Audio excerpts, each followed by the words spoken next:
ওইদিন চলে গেলাম খরচ খাতিতে। আমাকে নিয়ে সিরাত ধরে আঞ্চলিক ভাষায় খরচ কয়। আর খরচে কী কী খাদ্যে কেমন রান্ধা হয় আজকে তোমাকে তাই দেবো। তা যাই এই যে বসার সাথে সাথে ভাত দিয়ে গেল।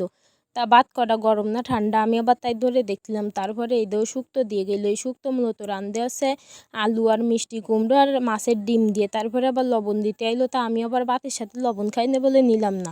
পরে এই দেও শুক্তো দিয়ে মেলাডিক ভাত খাইলাম। তারপরে আবার এই যে ভাত নিলাম কটা। তা আমার এই খরচ খাতি জম্বের বাল ওঠে। তারপরে বসেছিলাম কি তরকারি দিয়ে, তাই যে ডাল দিয়ে গেলো। এই ডাল রান্ধতে মূলত মুগির ডাল আর হচ্ছে মাছের মাথা দিয়ে।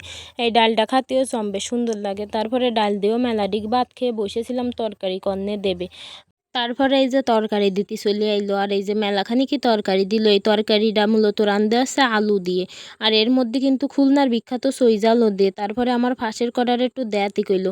আর আমাকে নিয়ে আসছে তরকারির সাথে মাছ দিয়ে রাঁধলেও মাছ পরে আলাদা খাতি দিয়ে। তাই এই দেখো আমার ভালো একখান মাছের পিস দিল। তারপরে তরকারি দেখার পরে হচ্ছে চাটনি দিয়ে গেল। এই যে চালতে দিয়ে হচ্ছে চাটনি রাঁধিল। তা চাটনিটাও ভালো হইলো খাতে। আর শেষ পাতে দেওয়া হচ্ছে মিষ্টি অন্ন। আর মিষ্টি অন্নটাও বাড়ি ভাল লাগলো। আর তারপরে খাইয়ে দেয় আমি আবার কোনো জায়গা খাতে গেলে নিজের আইটেটা নিজে উঠোই থুয়াসি। তাই এই যে আইটেটা উঠোই বাড়ি চলে আইলাম।